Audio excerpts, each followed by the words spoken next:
بسم اللہ الرحمن الرحیم بسم اللہ الرحمن الرحیم الحمد للہ رب العالمین والصلاة والسلام علی رسولہ محمد وآلہ واصحابہ اجمعین اما بعد۔ درس نمبر 19۔ آج کے سبق کا عنوان ہے قاضی ایاز رحمۃ اللہ علیہ کی کتاب العلماء اور علامہ میانجی رحمۃ اللہ علیہ کی کتاب ما لا یسع المحدث جہلہ کا تعارف۔ اصول حدیث پر لکھی جانے والی کتابوں کا ذکر چل رہا تھا۔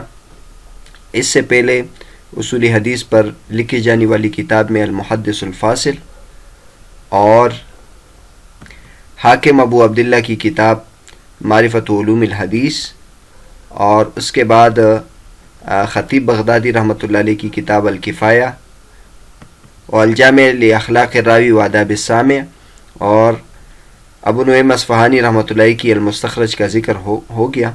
اس کے حافظ ابن حجر رحمۃ اللہ علیہ نے قاضی ایاز رحمۃ اللہ علیہ کی کتاب العلماء کا ذکر کیا ہے، اور علامہ میانجی رحمۃ اللہ کی کتاب ما لا یسع المحدث جہلہ کا ذکر کیا ہے۔ تو ہم یہاں ان دونوں کتابوں اور ان کے مصنفین کے حالات بیان کرتے ہیں، اور اس کے علاوہ جو اصول حدیث پر اس زمانے میں دیگر کتابیں لکھی گئی ان کا تعارف بھی پیش کریں گے۔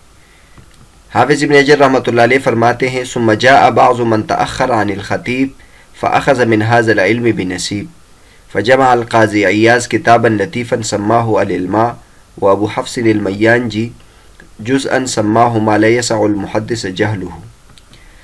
پھر خطیب بغدادی رحمۃ اللہ علیہ کے بعد بعض متاخرین آئے، انہوں نے بھی اس علم میں اصول حدیث میں اپنا حصہ شامل کیا اور اپنا حصہ ڈالا۔ چنانچہ قاضی ایاز رحمۃ اللہ علیہ نے ایک چھوٹی کتاب لکھی جس کا نام انہوں نے العلماء رکھا، اور اسی طرح ابو حفص المیانجی نے ایک چھوٹا سا رسالہ لکھا جس کا نام انہوں نے ما لا یسع المحدث جہلہ رکھا، یعنی وہ مضامین جس سے محدث کے لیے محدث کا جاہل ہونا، لا علم ہونا، اس کی گنجائش نہیں۔ تو حافظ ابن حجر رحمۃ اللہ نے اس عبارت میں دو کتابوں کا ذکر کیا، ایک قاضی ایاز رحمۃ اللہ علیہ کی کتاب العلماء اور دوسری علامہ میانجی رحمۃ اللہ علیہ کی کتاب ما لا یسع المحدث جہلہ۔ تو ہم سب سے پہلے قاضی ایاز رحمۃ اللہ کی کتاب اور قاضی ایاز کا تعارف کرتے ہیں۔ نور الدین عطر صاحب نے قاضی ایاز کے حالات لکھے ہیں۔ ایاز ابن موسیٰ ابن ایاز الیحسبی السبتی الشہیر بالقاضی ایاز۔ نام ایاز ابن موسیٰ ابن ایاز یحسبی اور سبتی ہے، اور قاضی ایاز کے ساتھ مشہور ہے۔ 476 ان کی ولادت ہے اور 544 ان کی وفات ہے۔ یہ تفسیر، حدیث، فقہ اور اپنے زمانے کے علوم میں امام تھے، ادیب بھی تھے، اور ان کی بہت قیمتی کتابیں ہیں۔ ان کی کتابوں میں جو سب سے زیادہ مشہور ہے وہ الشفاء فی التعریف بحقوق المصطفیٰ۔ سیرت پر اس کتاب کو بہت قبولیت ملی ہے اور اس کو بہت شہرت ملی ہے، جس میں نبی کریم صلی اللہ علیہ وسلم کے حقوق ذکر کیے ہیں اور ان کا تعارف کیا ہے، اور ضمن میں پھر سیرت پہ تفصیلی بحث کی ہے، اور یہ کئی بار چھپی ہے۔ اور یہاں جو ان کی کتاب ہے العلماء فی اصول روایت و تقیید السماع، پورا نام ہی ہے العلماء فی اصول روایت و تقیید السماع، یہ بھی چھپی ہے، اور یہ اصول حدیث کے باب میں بہت مفید کتاب ہے۔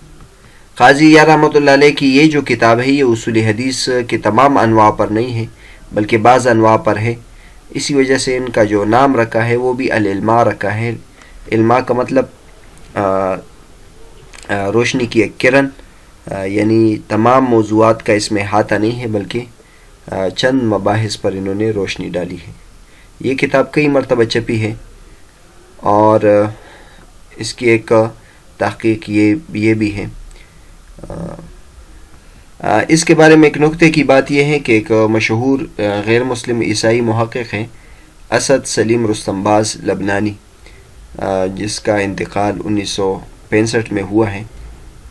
ان کے بارے میں آتا ہے کہ وہ تاریخ پر ایک کتاب لکھنا چاہ رہے تھے جس میں تاریخی روایات کے نقد و جرح کے اصول ذکر کریں، تو ان کو تلاش کے باوجود ان کو کوئی اس موضوع پر کتاب نہیں ملی، اس کے بعد ان کو قاضی ایاز رحمۃ اللہ کی یہ کتاب ملی العلماء فی الی معرفت اصول روایت و تقیید السماع، تو وہ بہت خوش ہوئے اور انہوں نے اسی نہج پر اصول تاریخ مرتب کیے اور ایک کتاب لکھی جس کا نام مصطلح التاریخ ہے، یہ المکتبۃ العصریہ بیروت سے چھپی ہے۔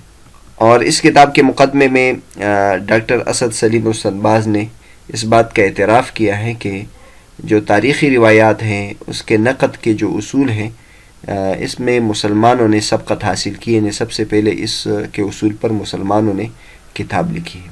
تو یہ بہت عمدہ بات ہیں، اور جب ہم اصول حدیث کی تاریخ ذکر کر رہے تھے مقدمے میں تو یہ ہم نے بیان کیا تھا کہ اصول حدیث کی جو اصطلاحات ہیں اس پہ مسلمانوں کو بجا طور پر فخر حاصل ہے۔ انہوں نے نبی کریم صلی اللہ علیہ وسلم کی اخبار کے نقد و جرح کے لیے ایسے اصول وضع کیے جو اس سے پہلے اس طرح کسی نے جمع نہیں کیے تھے، اور نہ دیگر جو مذاہب والے ہیں انہوں نے اپنی تاریخی روایات کے نقد کے لیے ایسے اصول وضع کیے۔ اس کے بعد دوسری کتاب جس کا ذکر حافظ ابن حجر رحمۃ اللہ علیہ نے کیا ہے وہ علامہ میانجی رحمۃ اللہ علیہ کی کتاب ہے ما لا یسع المحدث جہلہ۔ نور الدین عطر صاحب نے علامہ میانجی رحمۃ اللہ علیہ کے حالات نیچے حاشیے میں لکھے ہیں، اس کو ہم ذکر کرتے ہیں۔ نام عمر بن عبد المجید بن الحسن ہے، المیانشی والمیانجی، ان دونوں کہہ سکتے ہیں، میانشی بھی کہہ سکتے ہیں اور میانجی بھی کہہ سکتے ہیں۔ یہ میانش کی طرف منسوب ہے جو افریقیہ میں ایک گاؤں ہے، تو اس کی طرف نسبت کرنے میں کبھی میانشی اصل کہہ دیتے ہیں اور کبھی شین کو جیم کے ساتھ بدل لیتے ہیں، اور دونوں کہہ سکتے ہیں لیکن میانجی کا استعمال زیادہ مشہور ہے۔ مکہ یہ آئے تھے اور حرم کے شیخ الحدیث تھے، اور یہ خطیب بھی تھے، عالم تھے اور متقی پرہیزگار تھے۔ 581 ان کی وفات ہے۔ یہاں عجیب بات یہ ہے کہ اس سے پہلے جتنی بھی کتابیں حافظ ابن حجر رحمۃ اللہ نے ذکر کیے ہیں اصول حدیث پر، ان میں سے ہر ایک کتاب پر کوئی نہ کوئی تبصرہ کیا ہے۔ یہاں حافظ ابن حجر رحمۃ اللہ علیہ نے ان کی کتاب پر تبصرہ نہیں کیا ہے، حالانکہ ان کی جو یہ کتاب ہے اس پر علماء کرام نے بہت نقد کیا ہے، تو جس کتاب پر سب سے زیادہ نقد ہے حافظ ابن حجر رحمۃ اللہ نے اس کے بارے میں کچھ نہیں لکھا۔ یہاں نور الدین عطر صاحب اس کے بارے میں فرماتے ہیں وَكِتَابُهُ مَا لَا يَسَعُ الْمُحَدِّثَ جَهْلُهُ رِسَالَةٌ صَغِيرَةٌ فِي نَحْوِ 7 صفحات۔ ان کی یہ جو کتاب ہے یہ چھوٹا سا رسالہ ہے جو 7 صفحوں میں ہے، فِيهَا نُبَذٌ عَنِ الصَّحِيحِ وَالْحَسَنِ وَبَعْضِ أَنْوَاعِ الْحَدِيث، جس میں صحیح، حسن اور بعض انواع حدیث کے چند مسائل ہیں، لَكِنَّهَا مَحْشُوَةٌ بِمَا لَا طَائِلَ مِنْهُ، لیکن ایسے مباحث سے بھرا ہوا ہے یہ رسالہ جو غیر ضروری مباحث ہے، جن سے ہر محدث کے لیے جاہل ہونے کی گنجائش ہے۔ یعنی خود انہوں نے جو کتاب کا عنوان قائم کیا ہے کہ وہ مباحث جو محدث کے لیے اس سے واقف ہونا ضروری ہے، نور الدین عطر صاحب فرماتے ہیں کہ ایسے مباحث ہے جس سے محدث لا علم ہی رہے تو یہ زیادہ اچھا ہے، کیونکہ وہ غلط باتیں ہیں۔ بہت ساری مباحث انہوں نے اوہام میں مبتلا ہوئے۔ یہاں نور الدین عطر صاحب فرماتے ہیں کہ چونکہ حافظ ابن حجر رحمۃ اللہ علیہ اس کتاب پر مطلع نہیں ہوئے تھے اور اس کتاب کے عنوان سے ان کو دھوکہ لگ گیا، اس لیے حافظ ابن حجر رحمۃ اللہ نے اس کو ذکر کیا، ورنہ اس کتاب کو ذکر نہیں کرنا چاہیے۔ انہوں نے لکھا اس کے بارے میں تفصیل کے لیے دیکھ لیں۔ نور الدین عطر صاحب فرماتے اس کے لیے تفصیل کے ساتھ الحافظ الخطیب البغدادی واثرہ فی علوم الحدیث، یہ ڈاکٹر محمود طحان صاحب کی کتاب ہے، یہ تفصیل کے لیے دیکھ لیں۔ یہ کتاب ڈاکٹر محمود طحان صاحب نے خطیب بغدادی رحمۃ اللہ علیہ کے اصول حدیث میں خدمات پر تفصیل کے ساتھ اس میں بحث کی ہے، اور اصول حدیث میں جو دیگر کتابیں جیسے المحدث الفاصل، الجامع لاخلاق الراوی و آداب السامع، الکفایہ، اور اسی طرح المیانجی کی یہ کتاب ہو گئی، قاضی ایاز کی کتاب ہو گئی، اس پر تفصیلی بحث کی ہے جو بہت عمدہ کتاب ہے۔ یہاں نور الدین عطر صاحب فرماتے وَكَانَ الْأَوْلَى مِنْ هَذَا الْجُزْءِ أَنْ يُذْكَرَ واسطتاً بعد عیاض قسم علوم الحدیث فی مطلع جامع الاصول لابن الاسیر، کہ حافظ ابن حجر رحمۃ اللہ کو چاہیے کہ یہاں قاضی عیاض کے بعد جامع الاصول لابن اسیر کا جو مقدمہ ہے اس کو ذکر کرتے تھے. ففیہ بحث جامع لا یستغنی عنہ فی علوم الحدیث، اس میں جامع بحث ہے علوم حدیث کے اہل علم کو اس سے مستغنی نہیں ہے، اس سے یعنی ان کی مباحث کی ان کو ضرورت ہے. جامع الاصول فی حدیث الرسول، یہ ابن الاسیر الجزری کی کتاب ہے جس میں انہوں نے سیاہ ستہ کی تمام احادیث کو اکٹھے کیا ہے، اور شروع میں انہوں نے مقدمہ ذکر کیا جس میں اصول حدیث کے مباحث ہیں. تو یہ بہت عمدہ کتاب ہے. بعد میں کسی نے اس کے مقدمے کو اکٹھے بھی کیا علیحدہ، اور یہ الناشر المتمیز الریاض سے یہ چھپی ہے.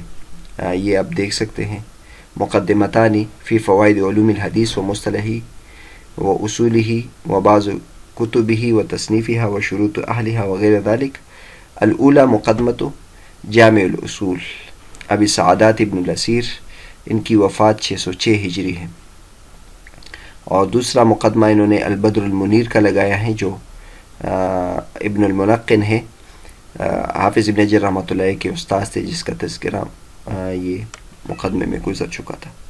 یہ محمد بن علی الصومعی البیضانی کی تحقیق سے یہ مقدمہ چھپا ہے. شیخ محمد عوامہ حفظہ اللہ نے یہ نکتہ لکھا ہے کہ جامع الاصول کے مقدمے میں جو اصول حدیث کے مباحث ہے، یہ ابن الاسیر نے اس میں علوم الحدیث للحاکم سے استفادہ کیا ہے، لیکن بہرحال اس میں بعض ایسی اضافی مباحث بھی ہے جو ابن الاسیر کی خصوصیت ہے. جیسے کہ پہلے بیان کیا، حافظ ابن حجر رحمۃ اللہ علیہ پر کئی علماء کرام نے اعتراض کیا ہے کہ انہوں نے علامہ میانجی رحمۃ اللہ علیہ کی یہ کتاب ما لا یسع المحدث جہلہ کا ذکر کیوں کیا ہے. خاص طور پر حافظ ابن حجر رحمۃ اللہ علیہ تمام کتابوں کا انہوں نے استقصاء نہیں کیا، بلکہ بعض اہم کتابوں کا ذکر کیا ہے. تو ایسے اہم کتابوں میں ما لا یسع المحدث جہلہ کا ذکر کرنا یہ حافظ ابن حجر رحمۃ اللہ کے لیے باعث اعتراض بنا ہے. نور الدین عطر صاحب تو یہ فرماتے ہیں کہ حافظ ابن حجر رحمۃ اللہ شاید یہ رسالہ نہ دیکھا ہو، لیکن شیخ محمد عوامہ حفظہ اللہ نے لکھا ہے کہ نہیں، حافظ ابن حجر رحمۃ اللہ اس پر مطلع ہوئے ہیں، اور باقاعدہ نکت علی ابن صلاح میں انہوں نے اس کا حوالہ دیا ہے جگہ جگہ، اور بعض جگہ تو شدید انداز میں رد بھی کیا ہے، جس سے معلوم ہوتا ہے کہ انہوں نے یہ رسالہ دیکھا ہے. چنانچہ تدریب الراوی میں ہے، قال شیخ الاسلام وهو کلام من لم یمارس الصحیحین ادنی ممارسہ فلو قال قائل لیس فی الکتابین حدیث واحد بهذه الصفة لما ابعد. یہ آگے انشاءاللہ بحث آ جائے گی. بعض حضرات نے یہ کہا ہے کہ صحیحین میں امام بخاری رحمۃ اللہ علیہ نے جتنی بھی حدیث ذکر کی ہے وہ حدیث عزیز ہے، لیکن بعد کے علماء کرام نے ان پر رد کیا ہے. تو علامہ میانجی رحمۃ اللہ علیہ کا یہ قول ہے کہ صحیحین میں جتنی حدیث ہیں اس میں نبی کریم صلی اللہ علیہ وسلم سے 2 صحابہ کرام نے روایت کی ہے، 2 صحابہ سے پھر 4 تابعین نے روایت کی ہے، اور اس طرح اس کے بعد پھر بہت زیادہ لوگوں نے روایت کی ہے. تو حافظ ابن حجر رحمۃ اللہ نے اس پر رد کیا کہ یہ ایسے شخص کا کلام ہو سکتا ہے جس نے صحیحین کو سرے سے پڑھا نہ ہو. یہ جو رسالہ ہے ما لا یسع المحدث جہلہ، یہ صبحی سامرائی کی تحقیق کے ساتھ بھی چھپی ہے، یہ 1977 لکھا ہے. اور اس کے بعد پھر یہ بہت عمدہ تحقیق کے ساتھ شیخ عبد الفتاح بغدہ رحمۃ اللہ علیہ کی تحقیق کے ساتھ 5 رسائل فی علوم الحدیث میں چھپا ہے. اس میں حافظ ابن حجر رحمۃ اللہ علیہ نے چھوٹے چھوٹے وہ رسائل جو اصول حدیث میں لکھے گئے ہیں اور متقدمین علماء کرام کے ہیں ان سب کو اکٹھے کیا ہے. اس میں مقدمۃ التمہید ہے، التمہید لابن عبد البر، اس کا مقدمہ بھی اصول حدیث سے تعلق رکھتا ہے تو اس کا بھی ذکر کیا ہے. اسی طرح ابن صلاح رحمۃ اللہ کا ایک رسالہ ہے، رسالۃ فی وصل البلاغات الاربعہ فی الموطا، اس کا ذکر کیا ہے. اور اسی طرح ما لا یسع المحدث جہلہ، یہ رسالہ پورا ذکر کیا اور اس پر نقد بھی کیا ہے. اسی طرح امام طحاوی رحمۃ اللہ علیہ کا رسالہ ہے التسویۃ بین حدثنا و اخبرنا، حدثنا اور اخبرنا برابر ہے. اور اسی طرح یہ بنیس شیخ محمد بن احمد بن نیس الفاسی کا رسالہ ہے رسالۃ فی جواز حذف قال عند قولہم حدثنا. شیخ محمد عوامہ فرماتے کہ عبد الفتاح غدر رحمۃ اللہ علیہ ہمارے جو شیخ ہیں انہوں نے قف الاثر لابن الحنبلی میں اس پر رد کیا ہے، اور اسی طرح خمس رسائل فی علوم الحدیث میں بھی اس پر خوب نقد کیا ہے. وعتب علی الحافظ ابن حجر کیف ذکر هذا الجزء الصغیر الهزیل عقب کتب الخطیب و کتاب القاضی ایاس و قبل کتاب ابن صلاح، کہ ان کو حافظ ابن حجر رحمۃ اللہ کو اس کو ذکر نہیں کرنا چاہیے، اس میں موضوع احادیث ہے. اور حافظ ابن حجر رحمۃ اللہ کو اس کی جگہ مقدمہ ابن عبد البر جو تمہید کا ہے وہ ذکر کرنا چاہیے، جو ابن صلاح کا مصدر اور مرجع بھی ہے. لیکن شیخ محمد عوامہ فرماتے ہیں کہ حافظ ابن حجر رحمۃ اللہ علیہ اس کتاب کی قیمت اور اس کے مصنف کی قیمت سے غافل نہیں تھے، مطلب انہوں نے رد کیا ہے. بہرحال اصول حدیث پر کتاب تھی تو حافظ ابن حجر رحمۃ اللہ علیہ نے ذکر کیا ہے. اور اس کے بعد لکھا ہے کہ اس طرح مقدمہ ابن الاسیر جو جامع الاصول کا ہے اس کو بھی اس اصول حدیث کی کتابوں میں ذکر کرنا چاہیے. اور لکھتے ہیں وہی مقدمۃ حافلۃ عمدتہ فیہا المعرفۃ للحاکم لیکن تتجلی فیہا عقلیۃ ابن الاسیر التنظیمیہ، کہتے ہیں اس کا مرجع المعرفہ للحاکم ہے، لیکن ابن الاسیر کی جو ترتیبی خوبیاں ہیں وہ اس میں نظر آتی ہیں. بہرحال آج کے سبق میں ہم نے اصول حدیث پر مشتمل کتاب قاضی ایاز کی العلماء اور علامہ میانجی رحمۃ اللہ کی ما لا یسع المحدث جہلہ کا تعارف کیا، اور اس کے بعد انشاءاللہ جو علامہ ابن صلاح رحمۃ اللہ کی کتاب ہے اس کا تفصیل کے ساتھ ذکر کریں گے.